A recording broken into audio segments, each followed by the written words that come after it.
Hello मित्रांनो, तर आज ना पार्लरमधला एक इन्सिडेंट शेअर करतो तुमच्यासोबत। आज सकाळी मी पार्लरला गेली तर तिथे एक ना बाई आली होती तिच्या 2 पोरीले घेऊन। तर तिला एका पोरीला हेअर कटिंग करायची होती। ती बाई इतकी गरीब होती घरची का दुसऱ्या पोरीला हेअर कटिंग करायसाठी ना तिच्याजवळ पैसेच नव्हते।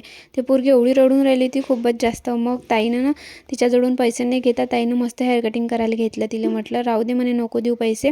मग तिला हेअर कटिंग करायसाठी हेअर वॉश केले, हेअर कट केली तर तिला खुशीपा किती सुंदर होऊन राहिली। ती एवढी हसून राहिली, ती गोडते का बस। आणि त्याच्यात आज नवरात्राचा लास्ट दिवस होता तर ताईला हे तर खूपच जास्त चांगलं झालं होतं। नवरात्रात 9 पुरीला जेवण घातल्यापेक्षा एकाच पुरीत एवढं मोठं म्हणजे खुशी भेटली ना, ते खूप चांगलं वाटून राहिलं ताईनं। मग मस्त ताईनं आपल्याच जवळला हेअर क्लिपही दिले तिला लावून मस्त। नवरात्राचा लास्ट दिवस होता तर सगळीकडे डेकोरेशन होतं आणि त्याच्यानंतर मग घरी गेलो होतो। घरी गेल्यानंतर मग काय आम्हाला जेवणही करायला जायचं होतं नवरात्राचं। मग आम्ही काय ते सोडत बसतो। मग गेलो ना श्रेयानं मी जेवण करायसाठी, निशी होती आमच्यासोबत। मग घराजवळच होतं दुर्गादेवीचं जेवण, तर मग तिथं गेलो मस्त जेवण केलं। त्याच्यानंतर दुसऱ्या दिवशीच होती मग आपली धम्मचक्र प्रवर्तन दिन, ज्याला दसरा म्हणतो आपण। तर आमच्या बाबासाहेबाचा धम्मचक्र प्रवर्तन दिन म्हटलं म्हणजे आमच्यासाठी लय मोठी गोष्ट आहे।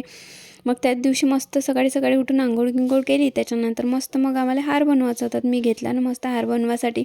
मग बाबासाहेबाच्या 2ही फोटोला मस्त हार बनवला ना, मग मी चढवला, मस्त दिसून आला। तर ही एक मोठी फोटो होती त्याच्यावरही चढवला।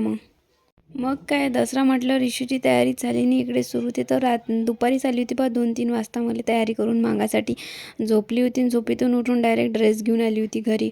मग तिची मस्त तयारी करून तयारी केल्यावर तर मटकते एवढी एक बस। आणि व्हिडिओ काढायला तर लयच आवडते तिले। मग मस्त तिच्या 2-3 फोटोही काढून घेतले आणि मग गेली खाली गेली तर छोटीने एकच नंबर सजवलं होतं बा अधिष्ठान।